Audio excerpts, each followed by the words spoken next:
A hora que o Wagner olha para ele e fala assim, eu te amo, Rama, ele está falando eu te amo para Deus, ao mesmo tempo, e você está honrando essas energias. É isso que pode ser feito por qualquer um de nós. Então, dentro a linguagem animal de poder vai muito nesse viés. Você pega, por exemplo, uma relação de medicina, né? Então, por exemplo, dentro do aspecto animais e poder, tem a medicina do urso. Qual é a medicina do urso? O urso, ele trabalha muito a introspecção. O urso é aquele ser que fica, aquele animal que gosta muito de hibernar. Então, quando você trabalha a energia do animal urso, o que ele trabalha com você? Para você ir para dentro da sua própria caverna do seu coração, fazer assim, uma autoavaliação do seu sistema, da sua vida, sabe? Não é se julgar, não é se culpar, nada disso. É no sentido de você fazer uma releitura de como você está vivendo. A águia é justamente o contrário, é a ação, de você ir para fora, de você voar, de você buscar novos horizontes, de você ter novas ideias, um visionário na vida, né? De você buscar uma nova história, novos propósitos. Então você pega, por exemplo, o lobo, né? Que é um grande animal também que muita gente trabalha como energia de animal de poder. O lobo tem esse aspecto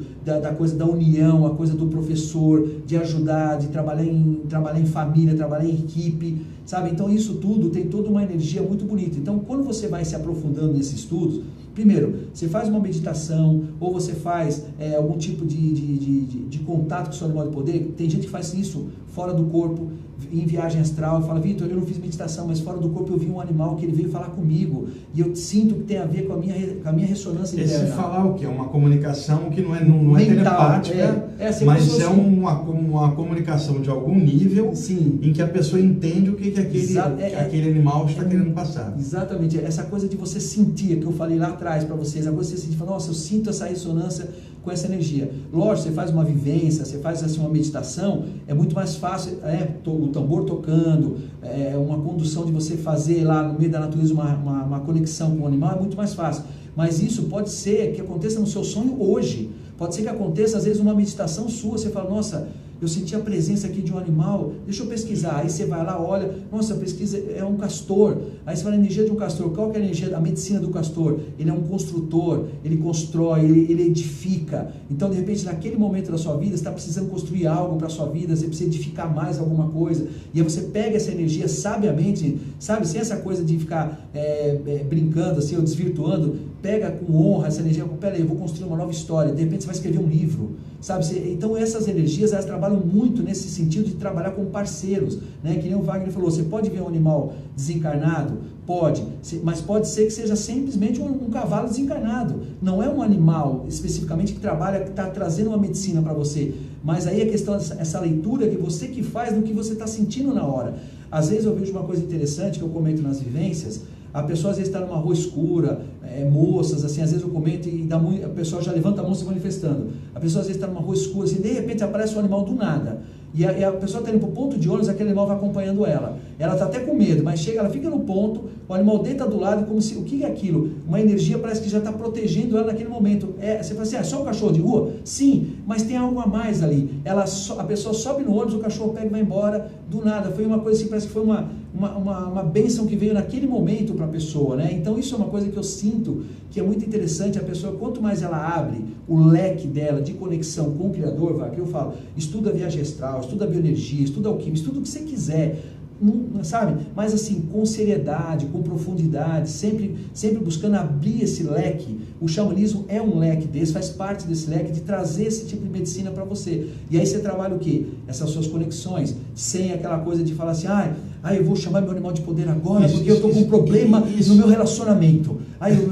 Aquela coisa, minha namorada brigou comigo. Gente, não funciona, não é assim, não tem sagrado nisso. E outra coisa, Vitor, muito importante.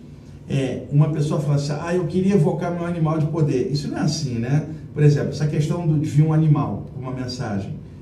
Não é à toa, deve ter um poder maior. Sim, que direcionou aquele ser para você. Seria um xamã desencarnado, um mentor espiritual dela, sabe?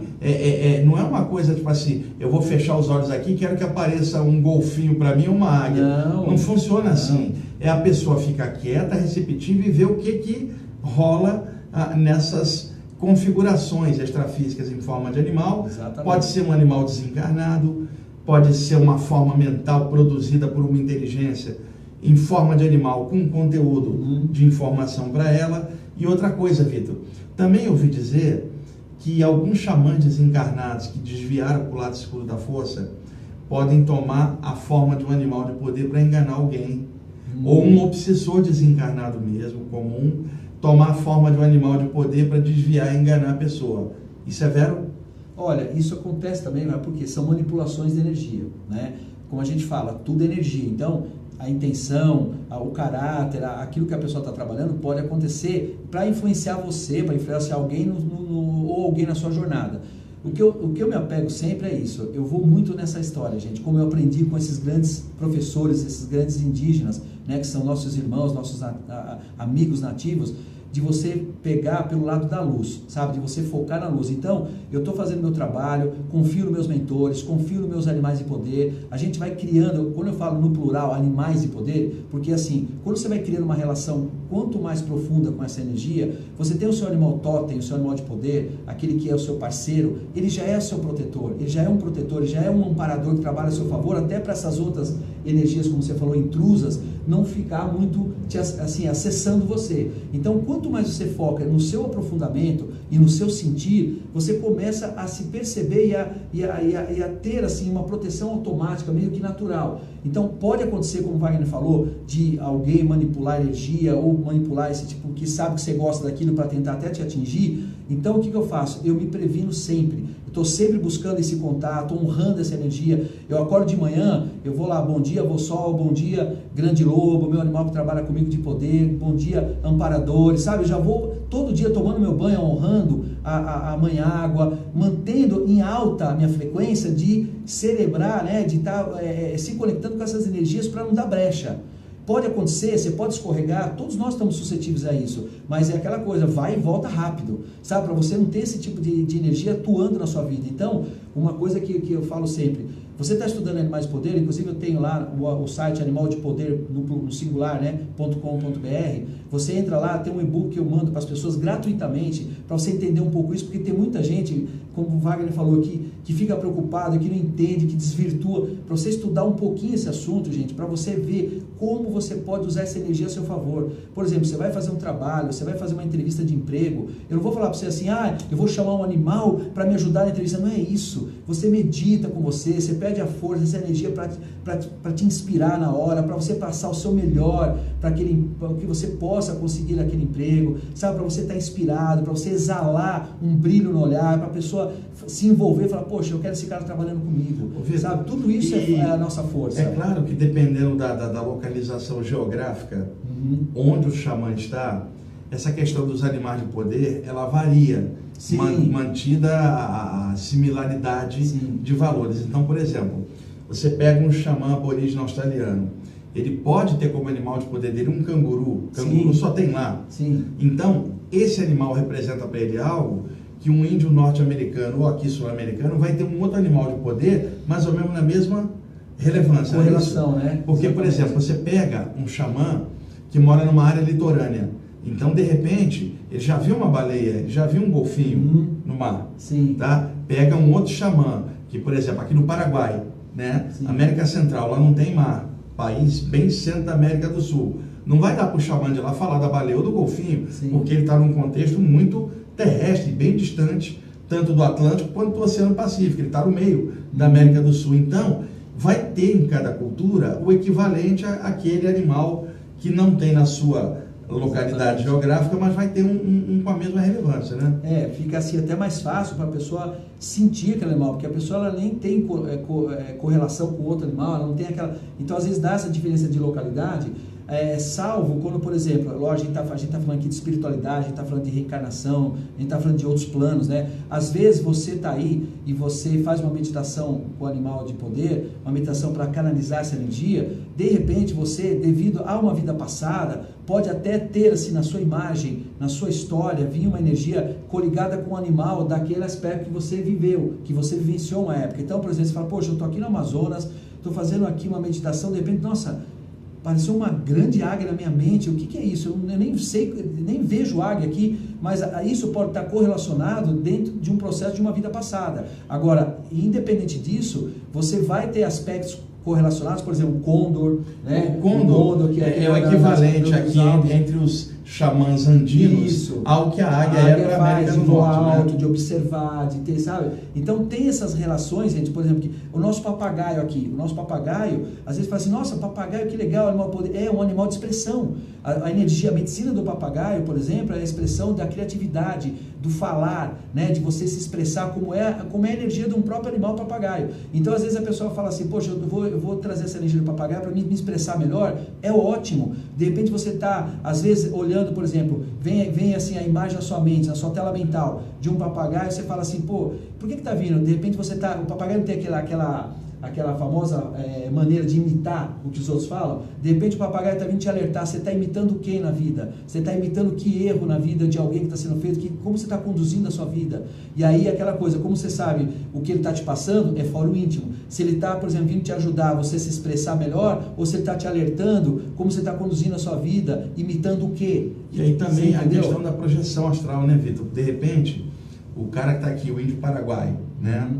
Tupi-Guarani, de repente ele sai do corpo e encontra um animal de poder que é o canguru, que só tem na Austrália, né? Numa projeção, e acabaria diluindo isso. E outra coisa, só por curiosidade, a imagem de um tucano, aquela ave com o bico bem grosso, o que significa no xamanismo? O tucano, ele tem uma medicina que a gente fala, assim, quando eu falo medicina, tá, gente, só para vocês entenderem, é uma forma de cura, uma forma de você trazer essa energia para fazer diferença positiva na sua vida. Então, o tucano, ele tem aquela coisa assim, do bico grande, né, aí envolve a forma de como você se apresenta na vida, de como você chama essa energia para a sua vida, aquela forma do tucano se manifestar, por exemplo, ele está se expressando, ele está se apresentando, o poder de presença, né? Ele chama atenção, ele está presente. Então você, de repente, vem a medicina do tucano pedindo para você assim, sabe se colocar melhor na vida, sabe se pôr melhor, usa a sua força,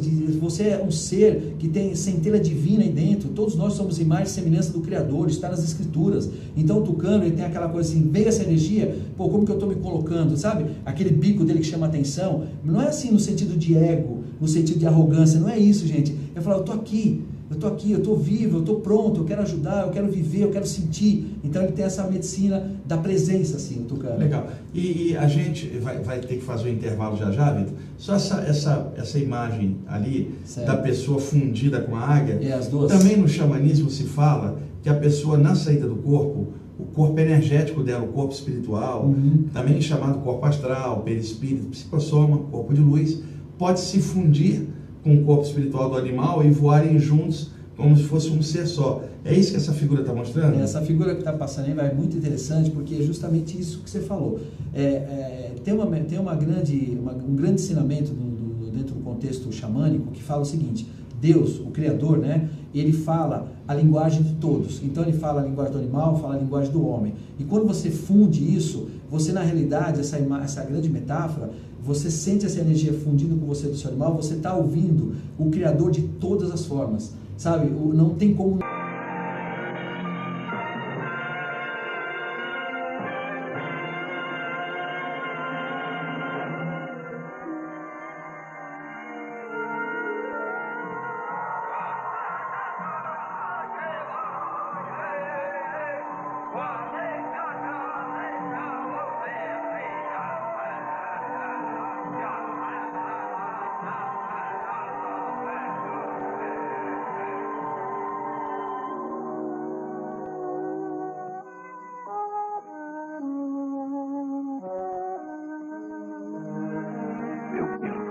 Eu anseio por você. Mas liberdade é o que você significa para mim. Quando a oportunidade surgir, eu me irei. Eu sei. Explica pra gente essa história aí dessa elevação com gancho, esse ritual. Qual é a finalidade de uma coisa dessa? Na realidade, assim, essa aí faz dentro do conceito dos nativos americanos, né? Essa é chamada dança do sol, onde você passa por um processo assim, eles falam que é um sacro ofício, né? Você passa por um processo onde você quer praticar um renascimento. Então, eles vão aqui nessa região aqui do peito, né? Eles fazem uma forma de suspender você. Kátia, estou falando com a nossa produtora, viu, gente? Está fazendo o programa gravado hoje. Tá aparecendo a nossa imagem direitinho aí? Tá? A imagem do site ali já saiu, né?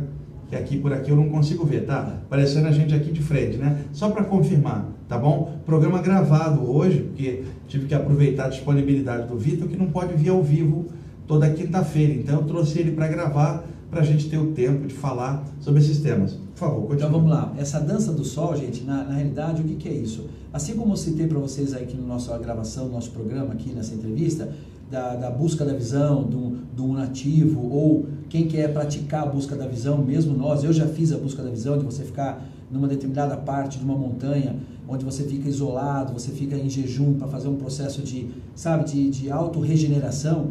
A dança do sol, que ela é muito usada lá nos Estados Unidos, dentro do contexto nativo, você é colocado suspenso por alguns amarras que são colocados aqui no seu peito, né? É feita uma inserção aqui para você ser suspendido pelo peito, aí eles sobem você, deixa você suspenso, eles vão tocando várias vezes, vários tambores, às vezes um grande tambor pauau, vão tocando, cantando, e aí você fica suspenso ali por um tempo, e aquilo, eles vão lá, começam a girar a pessoa, girar naquele eixo dela, e aquilo vai criando um estado alterado de consciência. Lógico, a pessoa já passou por um processo de meditação antes, a pessoa já passou por um processo de jejum, o que ela está buscando? Uma conexão com o grande espírito, uma conexão mais intensa. E não é para qualquer um também uma coisa dessa, né? Exatamente, isso que eu falo, às vezes a pessoa fala, às vezes eu passo lá no grupo de estudos, eu passo um trechinho desse filme, O Homem Chamado Cavalo, bem nesse trecho, aí as pessoas, ai Vitor, eu não quero fazer isso, assim, realmente não precisa, isso é uma técnica, isso é um conceito lá dos nativos, faz parte da filosofia deles,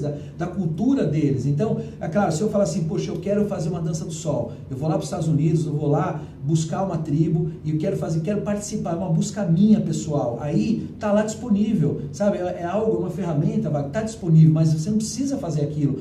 Você não precisa fazer nada, ninguém é obrigado a fazer nada. A questão é o que você sente de chamado interno. Então eu sempre falo, gente, orienta as pessoas para tudo aquilo que tem disponível. E aí a pessoa faz o que ela achar melhor. Então essa busca da visão, a pessoa está lá, né, erguida, suspensa, tocando tambor, imagina aquela cena, eles cantando, tocando e cantando. Aí a pessoa entra numa expansão da consciência, eles batem o tambor e para, fica um silêncio.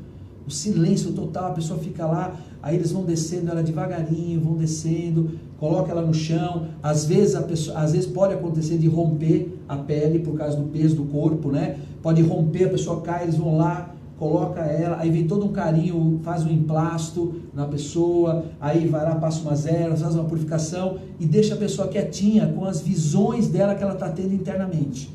Até ela voltar, toma uma sopinha e vai lá e relata, conversa com o xamã, conversa com o pessoal da comunidade, da tribo, para compartilhar aquilo que ela sentiu, para que eles também orientem ela dentro da visão deles o que é para ela fazer com aquela informação. Então tudo, gente, tem um conceito assim, sabe, não é nada ruim, tudo é um conceito de respeito e de honra, e aí cada um faz aquilo que sente o chamado. Legal. Vamos passar para outro bloco do nosso programa, que é o seguinte: os instrumentos xamânicos. Você trouxe aqui esse tambor lindo com 2 lobos. Sim, sim. E eu gostaria de perguntar para você o significado de alguns instrumentos usados na prática xamânica. Vamos começar por um bem simples que todo mundo fala, o chocalho. Sim. Qual é a finalidade dele? O chocalho, gente, ele é assim, como também é conhecido aqui pelas nossas tribos aqui, maracá, é um maracá, né? Ele tem a cabaça, né? Tem aquela parte dentro dele que às vezes é colocada sementes, mas normalmente o chocalho ele é feito com cascalho de cachoeira, né? A semente às vezes ela pode pegar algum fungo e pode ter que se refazer o instrumento.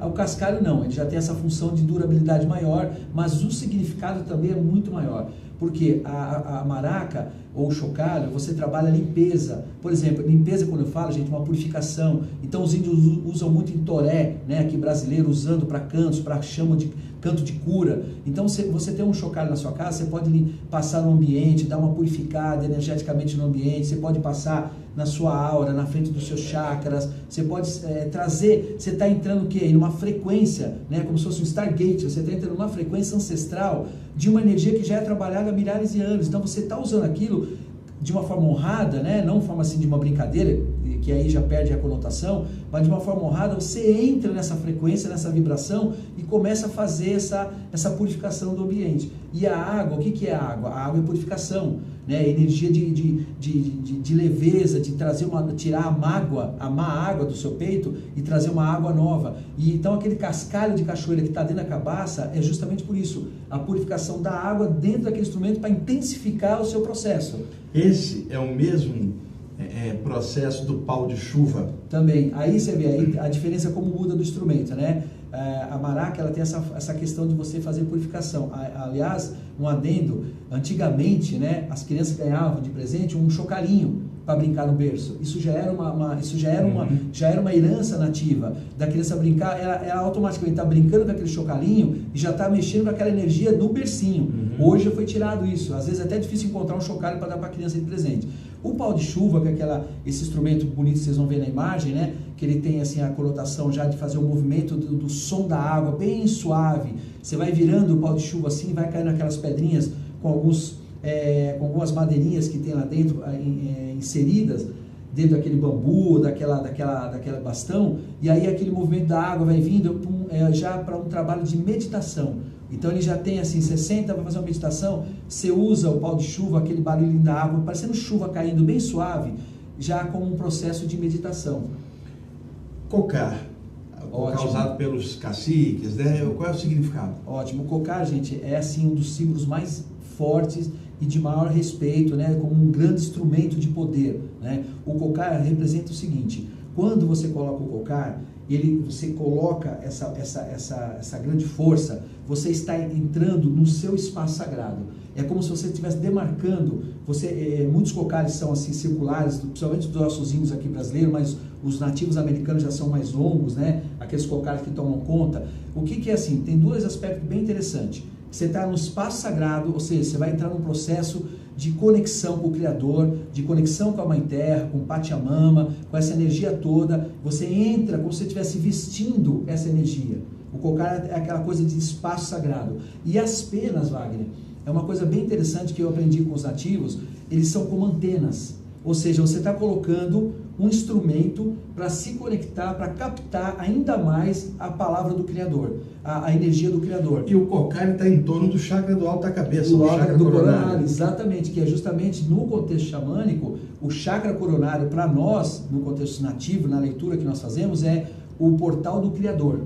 Isso no contexto xamânico. Então você coloca o cocar, quer dizer, você aciona essa energia do seu chakra coronário, você aciona as penas já se posicionando, as antenas, né, se posicionando para receber a informação da criação, e você faz com aquilo as suas meditações, o seu trabalho de cura, como os nativos fazem tão bem feito. Aproveitando esse gancho, antes que a gente fale do tambor, a questão dos chakras. Os chakras são centros energéticos, os vórtices energéticos no nosso campo energético. Oportunamente eu vou fazer um programa só sobre chakras e aura, e aí explico detalhadamente para vocês. Nos 7 centros vitais, do alto da cabeça à base da coluna, os xamãs também falam dos chakras associando-os ao animal de poder. Então você diz, por exemplo, o chakra da base da coluna, que liga a gente à terra, é associado ao curumim. Ao chakra do curumim. O chakra do curumim, que é a criança. Sim, exatamente, a criança, né? O chakra sexual é associado, assim, eles põem uma imagem como se fosse assim, uma xamã ou um xamã dançando. É o chakra do dançarino. O chakra do movimento, das pernas, da fluência. E a coisa da vida, né? Onde você gera uma vida. Ah, que legal isso aí. Entendeu? A dança da vida. Tá. Né? Aí quando você vem aqui para o chakra umbilical, é o guerreiro, então tem por exemplo, o guerreiro se posicionando e transformando aquelas energias do alimento, e ao mesmo tempo uma coisa muito legal que você associa, Wagner, você falou recentemente sobre o chakra umbilical, de ser aquele radar, né? Bate muito com a questão do xamanismo, que o guerreiro ele demarca o seu território. Então, por exemplo, o guerreiro está aqui, o guerreiro da luz, ele está aqui no chakra umbilical, ele está ali transformando aquela energia e ao mesmo tempo demarcando aquela energia de proteção. Legal. Que tem a ver com o chakra umbilical. O chakra cardíaco é o chakra da anciã. É a anciã, é o carinho da anciã, é aquela coisa do amor incondicional, dessa força, dessa energia que a anciã reside aqui dentro de nós, né? Aquela sensação daquela vozinha carinhosa, sabe, que te pega no colo, está aqui dentro. Legal. Do chakra. Aqui no chakra Chakra laríngeo laríngeo. é o chakra do ancião. Inclusive a imagem que eles associam é um ancião, já um índio, já assim, com toda a sua sabedoria, tocando tambor, expressando a verbalização da sua sabedoria. O que você está expressando? Quer dizer, o que você tem de conteúdo dentro de você para você expressar? Sabe, tem conteúdo interior, tem condição de você passar uma palavra de cura para o outro ser, ou você está com muito vazio aí dentro, precisa ter mais expressão para você curar melhor o mundo e o seu Mitaku Yoyase, as suas relações. Tá. Então, aqui o Chakra frontal frontal é o portal da alma. Eles consideram como portal da alma. O símbolo aqui é justamente aqui, a águia. É o terceiro olho, é a visão ampla, de você abrir e ver melhor as coisas que estão acontecendo no plano espiritual, sabe, o plano físico, é o portal da alma. E o coronário? E o coronário é o portal do Criador, Portal do que eles Criador. associam justamente ao cocar, assim, o símbolo é um cocar multicolorido, como se fosse assim, todas as cores, como se fosse um trabalho de cromoterapia e ao mesmo tempo de cura, associado a todas as raças, a todas, assim, sem discriminação de nada, todo mundo fazendo parte da mesma teia, com universalismo, com honra e seguindo uma jornada para todo mundo ser feliz ao mesmo tempo, independente de qual crença a pessoa tenha, de qual acreditar que a pessoa tenha, a pessoa ser feliz ao mesmo tempo. Vitor, eu li certa vez, isso durante a década de 80, um livro muito bom sobre o xamanismo dos Kahunas. Sim. Né? Lá do Hawaii, o arquipélago do Hawaii, Sim, sim. aquelas ilhas. E o livro era do pesquisador Max Fridolong, Sim, que acho que foi o exatamente. primeiro antropólogo ocidental a estudar o xamanismo Kahuna lá do Hawaii.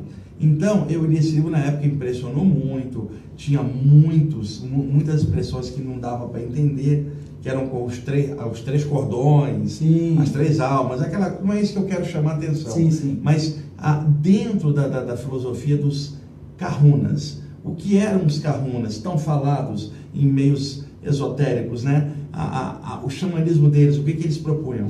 Olha, Wagner, assim, é muito interessante, eu recentemente falei sobre isso com os alunos, né? Assim, o tanto que assim, a sincronicidade das tribos, das filosofias nativas de uma forma geral, por isso que eles têm uma conotação que eu acho muito bonita, que para os nativos não existe separatividade de fronteira, somos todos parentes. Então, todo mundo ser parente é justamente isso, é você trabalhar essa sincronicidade. Então os Kahunas, que são considerados os guardiões do segredo, né? Os xamãs Kahunas, eles trabalham muito assim, coisas muito similares com os outros nativos, com uma diferença um pouquinho maior. Por exemplo, os nativos Kahunas trabalham os 7 princípios, aquela coisa que você falou de alguns aprofundamento diferenciado com a cultura deles ali da localidade, mas eles têm uma conotação muito forte com o trabalho de poder da mente. Os Kahunas, eles são assim, por exemplo, eles trabalham com tambor, trabalham com os instrumentos, mas eles têm um princípio muito forte de trabalhar com a força mental,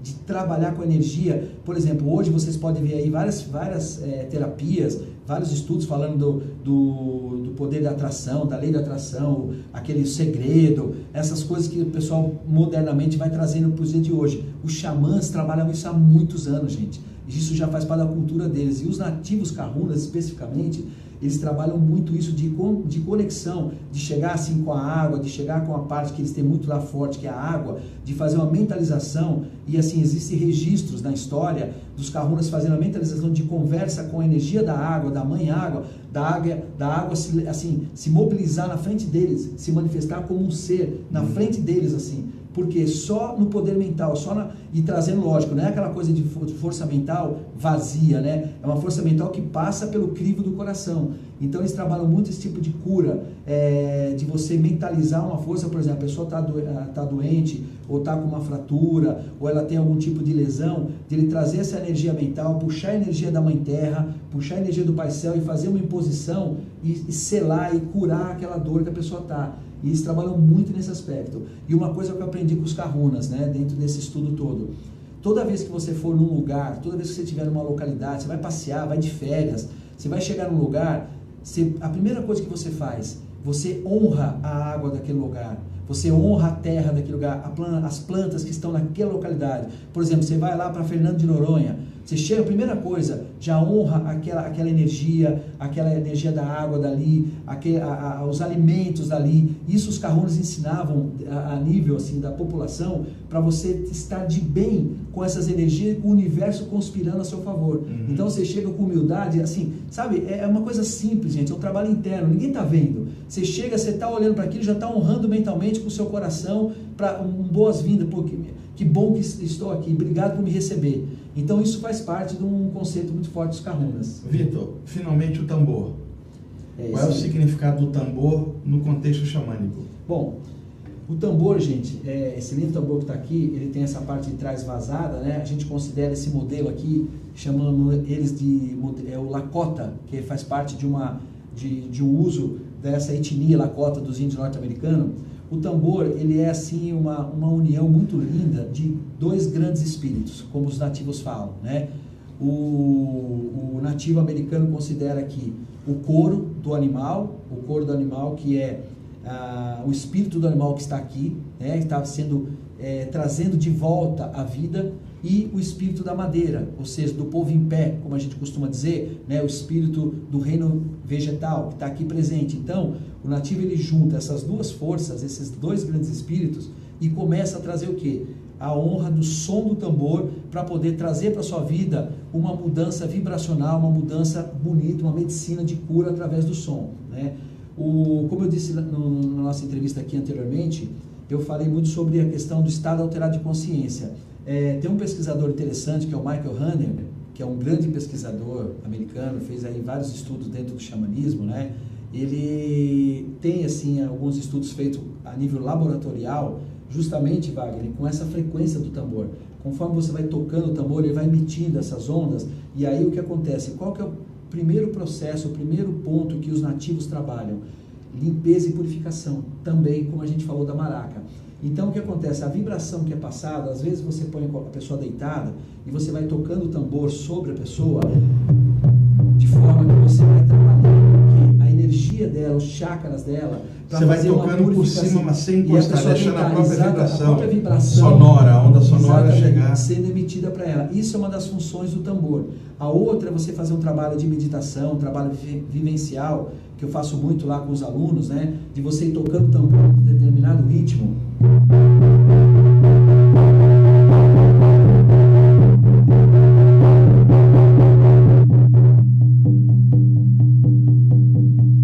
Isso com o pessoal sentado, meditando, isso. Enquanto você vai aí você vai, no mesmo ritmo. Por um determinado tempo, você vai criando uma camada sonora que vai alterando o estado da pessoa, causando o quê? Um relaxamento e uma soltura maior para a pessoa ficar mais receptiva, sabe? Assim a gente fala para acessar uma outra realidade, sair da nossa realidade assim normal, né, ordinária, normal, e passar para uma outra realidade, para a pessoa fazer uma meditação, fazer um trabalho de respiração mais profundo. Então o tambor, ele é um instrumento assim muito curativo, até porque às vezes a pessoa tem energias bloqueadas, energias estranhas, que aí, sabe, a pessoa vai somando. A gente nunca terceiriza as coisas. A pessoa, ela vai às vezes trabalhando mal os aspectos dela de pensamento, de energia, de aquilo que ela vai aglutinando. E o tambor, o que ele faz? Num trabalho de roda de cura, por exemplo, um trabalho de meditação, você vai trabalhando essa energia para limpar, sabe, para soltar, trazer a pessoa de novo para a leveza dela.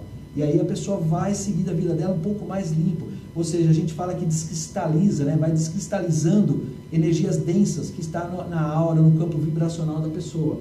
Então ele tem essa função. Aqui você honra dois espíritos, honra, como eu disse, o animal, você traz o animal à vida de novo, tá? Você honra a árvore. E detalhe, gente, tudo isso, sempre quando eu trabalho com isso, o que eu percebi? É lógico, você vai com bom senso, você vai com coerência, aqui, poxa, mas de onde veio esse couro?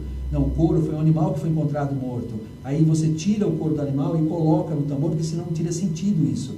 E aí você honra aquele espírito do animal novamente. A madeira foi aquela madeira que não foi derrubada para fazer o tambor. A madeira que foi encontrada já no tempo de velhice dela, para poder ser colhida. Então, sabe, assim, o que eu gosto muito nisso, Wagner, é o aspecto assim de honra do arro, né? O aspecto de honra, de sagrado, de respeito. E aí, se você leva isso, gente, se você tem respeito por um tambor e você leva esse respeito para outra pessoa que está ao seu lado, você começa a mudar. Imagina as suas relações que você atrai, que você começa a somar na sua vida. A pessoa que vai vir fazer parte da sua vida como uma pessoa no seu relacionamento amoroso, afetivo, como amigo, sabe? Como o trabalho que você vai atrair para a sua vida. Tudo por quê? Porque o seu campo vibracional está dentro de um aspecto desse mais honroso. É isso que eu falo, Wagner, de trazer esses ensinamentos para a vida nossa cotidiana. Isso é muito legal, né? Semelhante atrai semelhante, honra atrás honra. Exato, então, é isso aí. Respeito atrás respeito. Bom, gente, nosso tempo está chegando aí ao fim. Espero que vocês tenham gostado hoje dessa entrevista com a temática xamânica. Vitor, muito obrigado por você ter vindo aqui compartilhar com a gente hoje esse conhecimento, viu?